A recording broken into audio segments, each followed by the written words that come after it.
The first thing I noticed that morning was my brother's frantic gestures. He teetered on the balcony of our high apartment, trembling, pleading in ways I had learned to read long ago. And then, he leapt. For a heartbeat, he hung against the city below, a shadow suspended in midair. Then gravity claimed him. I felt nothing, yet the world seemed to shiver around his fall. I walked to the living room. My father lay still beside my mother. Her sister pressed pillows to her ears, curling into herself, eyes wide with terror. The apartment quivered with a silent panic I could see but not hear. I stepped over the threshold and out into the street, calm, as though the chaos around me followed a rhythm I could never feel. The city had erupted.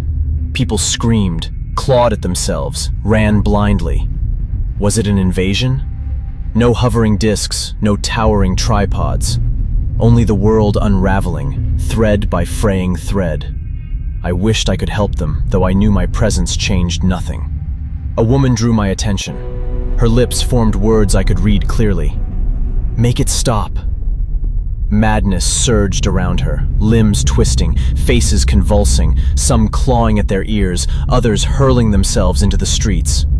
I moved past them, untouched. I observed, noting every futile gesture, every trembling movement. The sound that had driven everyone to the brink could not reach me. I sought refuge in the library. Of all places, the library. Its quiet stillness was a balm, a rare anchor in the storm. I pulled a book from the shelf, How to Soothe a Troubled Heart. Its title felt absurd amid the ruin, yet I thought of her, the one struggling under this weight, and hoped the words might offer a small, unseen comfort.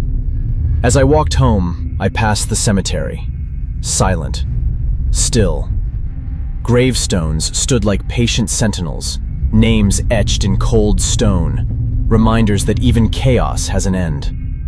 I traced one name absent-mindedly, letting the quiet settle over me, a rare gift amid horror.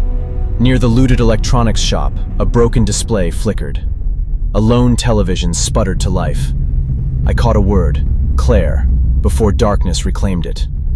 A faint thread of something larger sweeping through the city, a storm unfolding just beyond my reach. I did not need to understand it fully. Its presence alone was enough to hint at the world's unraveling. At home, I found my sister. She had stuck something in her ears. Now she was gone. Her stillness carried the weight of her struggle, the final gesture to block what I could not hear. I sighed quietly. I see. Now I am all alone.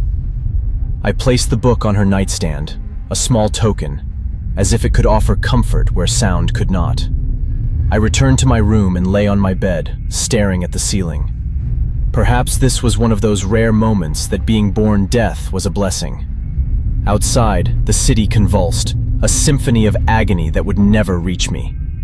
I closed my eyes, letting the quiet wash over me. Perhaps, when I woke, the storm would have passed, or at least I would wake still untouched, moving quietly through a world both familiar and irrevocably altered.